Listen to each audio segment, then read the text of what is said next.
It's 6 a.m. in the mountains of Korea, and you'll find Staff Sergeant Joe Allstott's friends and coworkers in bed. They think I'm pretty crazy because I tend to come out alone in the middle of the dark, just a headlamp. But when they see the pictures, they're like, man, that's pretty cool. Actually, I love photography. So, I come out and take photos for my friends and family and, the individuals that can't come out and see this part of the world. I'll give them the insight of what it's like.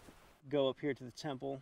It's about more than just the destination in his photos. The journey is in his blood. I started hiking probably 3 years old. My dad put me in a backpack. We hiked the Grand Canyon.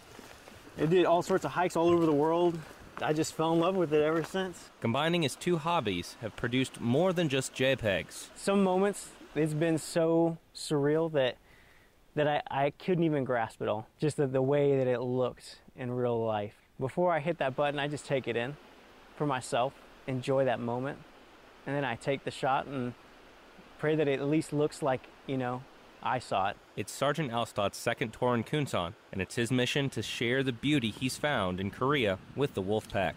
I see a lot of people when they come here thinking that all there is to do is drink. So I created a Facebook page for people here. It's called A Year at Kunsan. I made it for the people that want to go out and see Korea. Gave some, basic directions and what to expect costs-wise and how to get to these locations so, that they could enjoy themselves. His feet may hurt, his back is heavy, maybe his wallet's a little lighter, but you couldn't pay Sergeant Allstott to stay in bed. To tell you the truth, I don't think that it need to really sell it.